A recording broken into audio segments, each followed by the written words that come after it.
Guys आज मैं जिस डॉल की बात करने जा रहा हूँ वो डॉल बहुत सारे लोगों की कुछ हद तक जान ले लिया। जी हाँ गाइस, एक डॉल, ठीक है, वो भी छोटी सी बच्ची का डॉल जिसका नाम है एनाबेले। भाई दरअसल एनाबेले एक डॉल है जो कि आपने बहुत बार उसके बारे में सुना होगा, लेकिन उसका एक अलग कहानी है जो कि आपको रियल लाइफ में शायद ही कोई बताया होगा। किसी के पास से भी वो कहानी शायद ही आप सुने होंगे। दरअसल एनाबेले डॉल एक दिन रास्ते में पड़ी हुई थी और एक छोटी सी लड़की उम्र 16 साल का था, वो अपने घर सुपरमार्केट से कुछ सामान लेके जा रही थी। तभी उसने देखा कि रास्ते के साइड में डस्टबिन के पास एक प्यारा सा डॉल पड़ा हुआ है और उस डॉल को उसने उठा भी लिया। उस लड़की ने सोचा कि मैं अपने घर ले जाऊं तो उसके साथ अच्छे से मैं खेलूंगा, क्योंकि वो लड़की को डॉल बहुत ज्यादा प्यारी थी। जो लड़की उस डॉल को उठाई उसका नाम हेना थी। हेना अभी कॉलेज जाती थी। तो जब वो अपने घर को वो डॉल ले आई तो उसके मम्मी को दिखाया। मम्मी भी बहुत ज्यादा उस डॉल को पसंद करने लगी। हेना अब हमेशा रोज उस डॉल के साथ खेलती थी, बातचीत करती थी, सुलाती थी भी उससे जैसे एक छोटी सी बच्ची की तरह, और खिलाती थी भी थी भाई। और वो डॉल जो है उसके साथ जैसे बातचीत करती थी इंसान की तरह, ऐसे वो दोनों का रिश्ता हो चुका था। हेना अब उसके मम्मी पापा से ज्यादा उस डॉल से बातचीत करती थी। हमेशा रूम में एक जगह बैठी रहती थी। कॉलेज से आती थी, तुरंत बैग फेंक के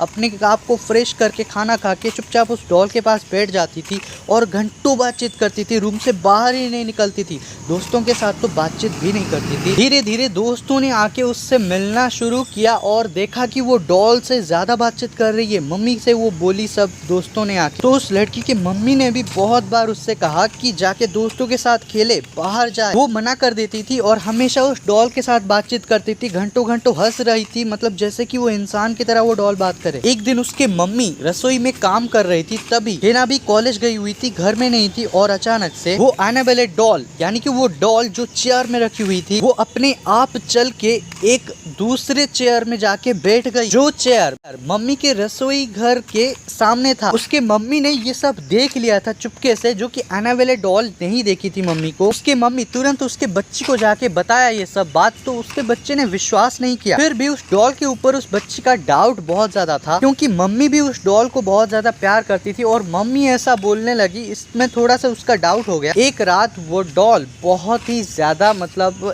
सुनसान जगह यानी कि एक चेयर में बैठी हुई थी, जो चेयर हेना के रूम में था, और वो हेना जो है वो सो रही थी आराम से। तभी दोपहर रात के 2 बजे एक अजीब आवाज आई, जैसे कि कोई उसके टेबल को जोर से पीट रहा हो। और जब वो आंख खुली तो एनाबेले डॉल उस चेयर को पीट रही थी, उस टेबल को पीट रही थी। ये सब देख के वो लड़की बहुत ज्यादा डर गई और एनाबेले डॉल पीछे मुड़ के उससे एक क्रीपी नजर से देखा और एक अजीब सा एग्रेसिव रिएक्शन यानी कि एक गुस्सा वाला रिएक्शन दिया, जिससे डर के पहले तो हेना भाग गई दूसरे रूम में। फिर उसने सोचा कि रात में मम्मी को ना उठा के वो चुपचाप एनाबेले डॉल को पकड़ के सीधा सोफे में रख दिया, वो भी डर के मारे, बहुत ज्यादा कांपते हुए हाथों में। और वो आके चुपचाप डर के मारे सो गई। सुबह जब उठी तो फिर से देखा कि एनाबेले डॉल उसके बेड के ऊपर उससे देखते हुए बैठी हुई थी। वो बहुत ज्यादा डर गई। वो सोची कि कुछ ना कुछ गड़बड़ है, या तो मम्मी आके मेरे पास रखी होगी। मम्मी से ये सब जब पूछा तो मम्मी ने बताया कि वो तो एनाबेले डॉल को छूती भी नहीं उस दिन से। वो बहुत ज्यादा शॉक हो गई भाई, और वो बोली कुछ ना कुछ गड़बड़ है।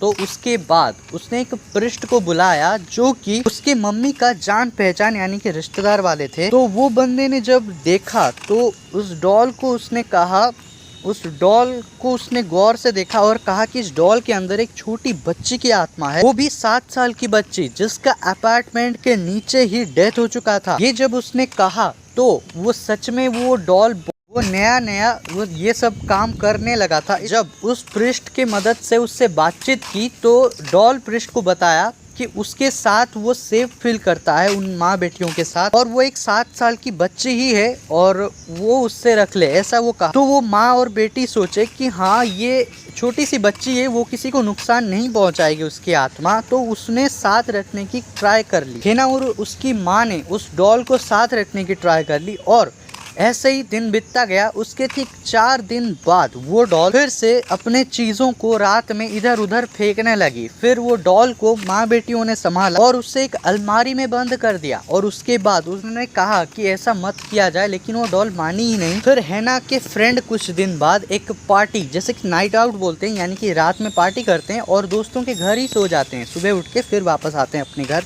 वैसे ही नाइट आउट पार्टी के लिए घर में सब आए, तो उसके दोस्त ने उस डॉल को देखा और डॉल को देखते ही बोला कि ये डॉल उसे पसंद ही नहीं आया, क्योंकि ये डॉल उसे एक अजीब सी नजर से घूर रही थी, जैसे कि वो उसे मारने वाला हो। और उसी दिन वो ऐसा जब हैना को बोली उस डॉल के सामने ही, तो वो डॉल नॉर्मली कुछ भी नहीं बोली, लेकिन बहुत ज्यादा अंदर ही अंदर गुस्सा हो गई थी। उस रात के बाद जब सुबह उठा और वो जो उसकी हैना की दोस्त ने जब अपने आप को देखा, तो उसकी छाती में बहुत ज़्यादा स्क्रैचेस हो चुके थे, जैसे कि कोई उसका छाती को फाड़ने की कोशिश किया था अपने नाखून से। और वो इतना ज़्यादा मतलब स्क्रैच हो चुका था कि बहुत ज़्यादा दर्द और बहुत ही ज़्यादा खून बह रहा था। इतना खून बह रहा था कि बहुत ज़्यादा कपड़ा भी उससे बांधने के बाद भी वो खून रुक नहीं रहा था। बहुत ही ज़्यादा ऑइंटमेंट और डॉक्टर को बुलाया गया वहाँ पे, और उससे जब देखा गया तो उसका घाव बहुत ज़्यादा गहरा था। उससे तुरंत मरहम पट्टी करवाया और बैंडेज करवाया, तभी जाके उसका खून बहना रुक गया। और ये सब देख के हैना और उसके जो मम्मी ये सारी बातें उस दोस्त को पूछा। दोस्त ने बोला कि मेरे पास वो डॉल आके सोई हुई थी, सुबह जब उसने उठ के देखा तो इसलिए वो डर के मारे तुरंत बाहर आया, और बाहर आके अपने छाती को जब देखा तो ऐसा हालत में पाया। हैना और माँ ने उसी शहर में एक पृष्ठ रहता था, उससे फिर से अलग पृष्ठ को बुलाया। जब अलग पृष्ठ को बुलाया गया तो उसने एनाबेले डेवल को देखते ही बोल दिया उसके अंदर एक शैतान का आत्मा है। हैना और उसके माँ ने ये बात बोली कि नहीं, उसके अंदर एक 7 साल की बच्ची है। तो उसने बोला कि वो जो भी बोला था झूठ बोला था उसने, क्योंकि उसके अंदर असल में एक शैतान की आत्मा है जो कि हैना पर धीरे धीरे कब्जा करना चाहती थी, इसीलिए वो हैना के साथ ज़्यादा टाइम स्पेंड करती थी। ये सब सुन के हैना और उसकी माँ बहुत ज़्यादा डर गए और वो तुरंत उस पृष्ठ को उस डॉल को दे दिया। वो पृष्ठ वो डॉल को अपने साथ बैग में भर्ती करके ले गया और तुरंत वो उस डॉल को एक म्यूजियम में दे दिया। उस म्यूजियम का नाम है वॉरेन ऑकर्ट म्यूजियम। ज्यादातर लोग बोलते हैं कि लॉरेन म्यूजियम में वो है, लेकिन वो वॉरेन ऑकर्ट म्यूजियम में अभी भी कैद है। पिछले 60 सालों से कटबंदियों के साथ रखा गया है। इतना ज्यादा उस पर नजर है सबका, क्योंकि वो तुरंत भाग जाती थी और फिर उसका मिलना मुश्किल हो जाता था। बहुत ही ज्यादा खतरनाक मतलब वो डॉल है, और वो जहाँ पे भी जाती थी वो सबके शरीर में कब्जा करना चाहती थी और उससे मार भी डालती थी। ऐसे बहुत सारे केसेस सामने आए जिसको एनाबेले डॉल ने मारा था, वो भी बच्चियों को, छोटे छोटे बच्चों को। और तब से लेके आज तक एनाबेले डॉल आज भी उस म्यूजियम में कैद है। लेकिन बहुत सारे गूगल के हिसाब से लॉरेन म्यूजियम भी एक कहा जाता है जहाँ पे एनाबेले डॉल है, बट वहाँ पे एनाबेले डॉल उस लोगों को दिखता ही नहीं, क्योंकि वहाँ पे एनाबेले डॉल असल में रखा नहीं गया। पहले रखा गया था, फिर उसे बाद में वॉरेन ऑकर्ट म्यूजियम में शिफ्ट करवाया गया, क्योंकि वहाँ पे एक कांच है जिसको बहुत ही ज़्यादा स्ट्रॉन्गली बनाया गया है, जहाँ पे एनाबेले डॉल चाह के भी और उसके शैतानी आत्मा को कैद करके रखा गया है, जहाँ पे वो आत्मा चाह के भी कभी बाहर नहीं आ सकती जब तक जिसके द्वारा कैद किया है उसी के द्वारा खोला ना जाए। और आज भी उस म्यूजियम में लोग आके उस डॉल को दूर से देखते हैं। उसके ऊपर एक मूवी भी बनी थी द एनाबेले। ठीक है, सब्सक्राइब करना भाई।